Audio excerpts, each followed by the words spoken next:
आजकल के दौर में अधिकतर लोग अपने जीवन से असंतुष्ट हैं। उन्हें लगता है कि मैं ही गरीब क्यों हूँ, मैं ही दूसरों से कमज़ोर क्यों हूँ। उन्हें अपने आप में दूसरों के मुकाबले कमी लगती है।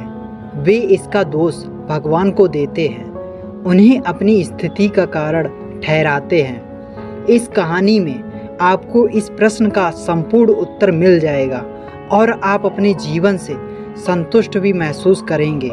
बहुत समय पहले की बात है, एक गांव में धर्म उपदेश देने के लिए लगे हुए शिविर में भगवान गौतम बुद्ध पहुंचे। गांव के लोग अपनी अपनी समस्याएं लेकर उनके पास जाते हैं और उनसे समाधान प्राप्त कर नई ऊर्जा के साथ वापस लौटते हैं। गांव के बाहर एक गरीब राह में बैठा था। बुद्ध के पास आते जाते लोगों को निहारता रहता। दुखी चेहरा लिए भारी कदमों से लोग भगवान गौतम बुद्ध के शिविर में जाते और नई ऊर्जा के साथ चेहरे पर खुशी व आनंद लिए वापस लौटते। गरीब ने सोचा, क्यों ना मैं भी भगवान के पास अपनी समस्या लेकर जाऊं।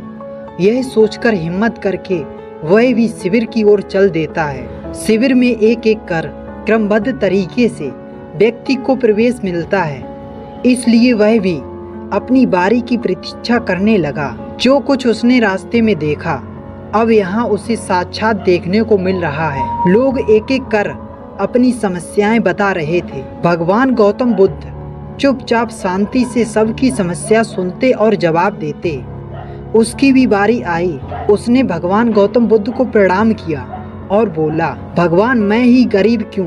भगवान गौतम बुद्ध मुस्कुराए और बोले, तुमने कभी किसी को दिया ही नहीं, इसलिए गरीब हो। इस पर वह आश्चर्य से भगवान गौतम बुद्ध का मुंह ताकने लगा और बोला, भगवान मेरे पास कुछ देने के लिए है ही नहीं। बड़ी मुश्किल से गुजारा हो पाता है और कभी कभी तो भूखे ही सोना पड़ता है, इतना गरीब हूँ। भगवान गौतम बुद्ध शांत भाव से बोले, तुम्हारे पास एक चेहरा है, किसी को भी मुस्कुराहट दे सकते हो।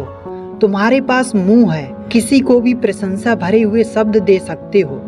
जो हाथ तुम्हारे पास है, किसी की भी मदद कर सकते हो। दरअसल जिसके पास में ये तीन चीजें हैं, वह भला कैसे गरीब हो सकता है। गरीबी का भाव मन में होता है। मन से यह भ्रम निकाल दो, लोगों को देते जाओ, गरीबी अपने आप ही दूर हो जाएगी। यह बातें सुनकर उस गरीब का चेहरा दमक उठा। उसे अपने प्रश्न का उत्तर मिल चुका है। अब उसके मन से गरीबी का भाव दूर हो गया। इस शिक्षा को जीवन में उतारकर कुछ ही दिनों में उसका जीवन भी खुशियों से भर गया। जीवन की सीख। मंदिर में भी लोग जाते हैं तो कुछ न कुछ मांगते रहते हैं और जीवन भर घुट घुट कर रो रो कर समय बिता देते हैं। वे ईश्वर की कृपाओं को कभी कम समझते ही नहीं, जीवन की महत्वता को कभी जाना ही नहीं। इस पर कबीरदास जी ने बहुत बेहतरीन दोहे कहे हैं। सबके पल्ले लाल हैं, सभी साहूकार, गांठ खोल परखा नहीं, या विधि रहा कंगाल। यानी सभी के पास ज्ञान है, जो कि ईश्वर की अनमोल देन है, जिसे हम कभी जानने समझने की कोशिश ही नहीं करते। इसलिए हम सुख का आनंद नहीं ले पाते। मित्रों, मनुष्य जीवन एक अनमोल अवसर है और विधाता की असीम कृपा का तोहफा है।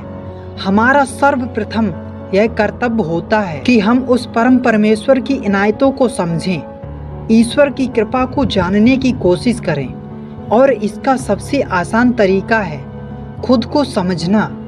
हमारा अस्तित्व क्या है, हमारा लक्ष्य क्या है, हमारे क्या कर्म हैं। सभी बातों को जानकर हम समझ चुके हैं कि हमारे पास ईश्वर की दी हुई वो अनमोल तोहफे हैं, जिनसे आज मानव नई नई उपलब्धियों को पा रहा है, असीम ऊंचाइयों को छू रहा है। बस जरूरत है तो सही मार्गदर्शन की, जो कि आज से मैंने इन बातों को अपने जीवन में उतारने की कोशिश कर दी है। हर रोज अपनी एक कमी को दूर करें, चाहे वह आपका गुस्सा हो या फिर नकारात्मक सोच।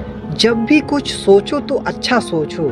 अगर कुछ करने की सोचा है तो तब तक उसके पीछे लगे रहो जब तक कि वह काम हो नहीं जाता। वीडियो पसंद आया हो तो वीडियो को लाइक करके चैनल को सब्सक्राइब कर लीजिए। मैं मिलता हूँ आपसे अगले वीडियो में। जय हिंद, वंदे मातरम।